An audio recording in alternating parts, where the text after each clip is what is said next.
There you go. Yeah, no, I don't say that. And also, I forgot my introduction last video. Oh well. Hey folks, this is the Celtic Nerd bringing you another nerdy video. This is part such and such on my story of like... Edit that and post. Oh no, I don't edit. Oh. Okay. All my videos are all like this whole back and forth, like even though it has nothing pertaining to what I should be asking you, it's going to still be in the video. Okay, fair enough. So like, also I have no planned questions. I'm just going to be coming at you with questions, and that's it. We're doing it live, folks. Semi-live. Pre-recorded live. Yes. So, how long have you been in the sport? About a year and a half. About a year and a half, not counting COVID years. Yeah. That really screwed things up. Yeah. So, how did you hear about the sport? Actually, it was an article in a newspaper that my sister found and gave it to me, and I had it in my desk drawer for like a year before I actually took it out and looked at it properly, and then I thought, right. Hey, that's actually pretty cool. Folks, you might be remembering that was Laura's, I'm terrible with names, answer to the same question. So, okay, fair enough. You've been... We've got our story straight. You've been a member of the sport, as you said, for about a year and a half. Yeah. Do you, now, this was pre-COVID, and out of curiosity, due to certain things about Little Sport which could be a bit... what made you decide to come back even after so long with COVID? Because it was fun. I needed something to keep me out of the house before I go stir crazy. Or my parents throw me out and make me do something. Yeah, so this is your preferred outdoors activity, even though it's for indoors. the most part, yes. It's indoors, outdoors. Right. Close enough. It's good enough for me. Right. So, is there an aspect of Ludosport that is just your favourite? Figuring out, you know, when we're doing like new stuff, like new moves and whatnot, and I'm struggling at first, but when I eventually figure it out, I love that. That sense of like accomplishment. Like I struggled. Yes, I finally got it.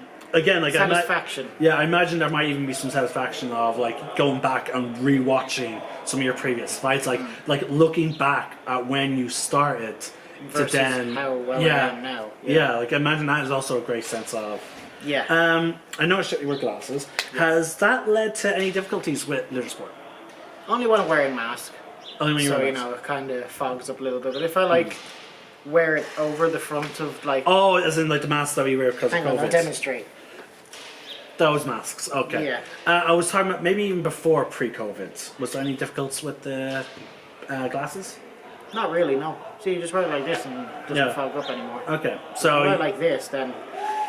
Oh, I get it straight away. You can see it. It's straight away, folks. You can't see it, but it is fogging up. Okay, so that's your favorite moment. Figuring stuff out. Figuring stuff out, which again, like, it was understandable. Like, the moment when things click. Yeah. So we talked a lot about how Little Sport is a big community. Is there any moment where being part of that community, like, is there a moment where you got together as a community and had fun? Like, do you have a favourite moment of that? Last Saturday when we went out to see Sonic 2 and went out for pizza after. Oh, okay. My favourite part was the milkshakes. The milkshakes were actually good. I personally had the chocolate. Yeah, you had the strawberry, didn't you? Yeah, it was so good I ordered a second one. Did you? They're pricey. Yeah, I know. €8, 30 cents each. Oh, eight. Yeah, wait, I know. €8. Yeah. I could have sworn mine cost only $4 for something. I might be remembering it wrong. Like, you might do that sometimes. You might be remembering the total price for two of them. Or maybe it was the price of my pizza, I don't know. Okay. Probably. So, that was your favourite moment. Yeah. Out of the forms that using Star Wars knowledge, which I know most of the forms are different than their Star Wars counterparts, but using them as a basis, which form are you looking forward to? The form that Darth Maul uses, double-ended saber staff. The double-ended. Finally someone says double-ended. People always just default to saying staff, which is technically a misnomer. That's like the really long handle but with one blade. Yeah, that would be more of a spear. Generally with staff, you're taught to make use of the entire length of the weapon. but Is there a lightsaber stuff? uh, it's called a lightsaber staff, but it's not really. Yeah. Because again, as I said, the normal fighting with a staff is you would use all ends. You won't just hold on to the center. You would also hold on to the very far ends. So what Star Wars calls a staff is actually just a double-ended. So that's what Darth Maul uses. Yeah, double-ended. I want to learn how to do that. I don't think Kylo Ren is an option, considering it's not very popular. No, it's not. No, at the moment. Plus, with the cross guards, you'd probably chop your wrist off. Well, you would have to adopt a very different fighting style. His fighting style is very more Western. Yeah. As opposed to Eastern. Now, mind you, we do have some fighting styles that are Western as well. Like, for example, Form 2 is more derived of German fencing. Oh. No, sorry, no, that was Form 1, actually, I believe. Mark explained that it was either Form 2 or Form 1 is actually German fencing that we do. But when I look at Form 1, all I can think of is sort of kendo. Except we do not put our power behind our strikes. Yeah. We put speed and discipline. Yeah, speed and accuracy. Okay, Because so you don't want to actually hurt people. back on the Unless you're a double-ended. psychopath, you know. Back on the double-ended. They don't make it past basic background checks. Back on the double-ended saber. Are you aware that they've now made it so that instead of that being its own form, it's now actually broken up across like all the forms? No. So like now, there's going to be double-ended Form 3, double-ended Form 4, and so on. And then there's also the same for dual wielding, like with two short sabers. There's Form 3 and Form 4. So and then Course Y, Mark explained, you actually get to learn the basis of all the advanced forms. So that when you finish Course Y, you're generally asked, okay, which weapon path do you want to follow? Single blade, two blades, or double-ended It's like blade? a skill tree in a video game. Yes, it's like a skill tree in a video game. So, I assume you're looking forward to buying your own flowers. Yes. What's what the lightsabers are called. Yeah. Do you have like a color scheme in your mind? Red. I love red. Just I love red, on the pommel. Yeah. Just pure red. Oh, no. red on the... I thought you were talking about blade colours. No, the pommel. The hilt. Red with maybe like a bit of gold or silver, go for a sort of Iron Man theme. Yeah, that sounds really good. Like, Yeah. It would depend on like how it's done, like where like certain... I believe you colours can are get if you get a button activated one, you could I think you can change the color of that. So you could probably have that be blue. Ooh. So like the repulsor, the arc reactor. yeah, the arc reactor. Yeah. So judging based on that answer, when you get to finish Form 2, which is when Mark allows people to change the color of their blades, you are going to go red. Yeah. All right. Now, from what you've seen in Ludosport, do you have a preferred form you might be going towards? Well, right now I'm still only learning Form 1, Yeah. so naturally that would be my default. But I don't know, could change in the future. I think Form 2 looks pretty cool. So could swap back and forth between Form 1 and Form 2 when I learn them both eventually. So, you know. I've seen a few people who like to switch up between the two of them. Yeah, like yourself. Yeah, like, I primarily practice Form 2. Yeah, but, you do that a lot in sparring, but yeah, you do in the classes for Form 1 as well. Yeah, I do that because, again, it's nice to keep my... keep it fresh in your head. Especially the basics, yes, exactly. It's revision for me. And also, it's not my first time I've repeated Form 1. The same goes for Mark. Mark has repeated Form 1 more than anyone. Yikes. Yeah, which is why he's actually really good at it. That's why he's teaching. He's the master. I don't know if he is... There's actually a test where you can actually be called a master of form. Oh, nice. Yeah, it's an actual test you can do. God, I hope he never does that, otherwise there'd be no living with him. His head can barely fit through the door as it is. You know Mark can watch this video and hear exactly what you said. Strike that from the record. Can we cut that out? No. Of course not. Damn it.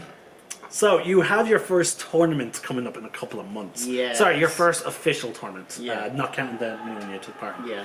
After fighting in the mini one, how do you feel about your first real tournament coming up? Nervous and self-assured that I'm going to lose. But I'm going to own it. Right. Would you not try and go in there with a bit more of a confidence, like? Oh God, no! I have no illusions about how. Right. No, because like again, I know it just sounds like I'm bragging, but like I actually mean it, and it's true. Yeah. When I went into my first tournament, like I did not, I avoided thinking that I avoided thinking to myself, "Oh, I'm going to lose," and I just went in there. I got to about, I think it was fourth in war. Very nice. Yeah, like no, mind you, we were a bit smaller back then, but I got to fourth, and Is I that came. a podium finish or? No, it's not podium. I did get a podium finish first for style. Yikes. So Well done. so again, Congrats. don't. Yeah, well, my point. The moral of the story. Focus on the moral. Yeah. The moral of The point is, don't go in there thinking with you're negative thoughts. Yeah, because like you don't know like how far you can actually get. Yeah. You know. So like I think obviously. I made that mistake in the mini tournament because I was You're I'm you're just gonna phone self-defeating. this in. Yeah, no, you've seen the way I am at the end of every class. I do be exhausted. Yeah. Like You really give it your all. yeah, like that's how I. Just as someone who's self-admitted that you tend to be nervous. Yeah. Go into every single fight and just give it your all. Just say to hell with it and just Yeah. go in and see what happens. Exactly. You never know unless you give it your all. Yeah. Stop thinking and start doing. Exactly. Now, obviously, think a little bit because you have to Yeah. have. There's some level of strategy to Yeah. fencing.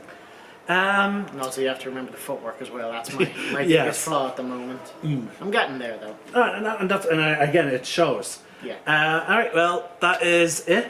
I have really no. Oh, if you were to place in the tournament and qualify to compete in Champions Arena, which is our international tournament, how likely would you be to go if it was somewhere? If it was being held somewhere in Europe, not counting the academies if it gets held in America, Yeah. because that would be costly. Yeah. I could imagine. And you don't have long to save up because it takes place in November. So I'd be scared shitless, but I'd probably be able to talk myself into going. because you'd be And if I don't, my family will. So. yeah, and you get like you get to talk to hang out with some of the other members. Like they also do Porkside at Champions Arena. Ooh. And there was I mentioned Is there pizza there too? And milkshakes? we went to a pizzeria when I went to the one in Milan. we did go to a they did have it in pizzeria. Was it I populated by haunted robots? actually no. I didn't. I went for a meal in the place where they did their pork side. I didn't actually go with the special dinner. Yeah. I went with just a bunch of. I went with the Louisburg, Sweden, and US members. Yeah, like but so then you went there after. yeah, but then It's a separate thing. yeah, but during the special meal, instead, our instructor Diego, he took us to like this Chinese restaurant to have our own little pork sides. Yeah. It was Pity nice. Parkside. Well, not really. no. It's just we did not we did not. There's only so many tickets to go to this meal because the restaurant can only hold so many. Yeah. People. They probably So- get booked out really quickly. Exactly. But all right. Thank you. Thank you for having me. You get to Oh, sorry. We never actually introduced yourself. This is. Neil, hello. Okay. Oh. At the end of the video, yeah. I introduced myself. Yeah. Actually. Put that in the title. He introduces himself eventually, not clickbait. Here's a fun question though. Before we cut it out. Yeah. At Lillisport, we have battle names. Do you have an idea for your battle name, or even a name for your own personal Polaris? No, I 'Cause haven't really given it much thought, but I'll get back to you on that. Right, because I named my Polaris, and my battle name is Nightmare. Ooh. Yeah, I remember you telling me that. Yeah, it's on my my special Yeah. Lillisport hoodie. All right. It's actually a pretty clever pun. I might do something very ponderful. Well, I didn't mean it as a pun. I just wanted to make the word nightmare sound like a name. Oh, yeah. So I just flipped the The E and the A. yeah, and the letter R. The R is Yeah. at the end now. Yeah. All right. Thank you. Thank you for Yeah, having me. you get to nominate the next person for the interview.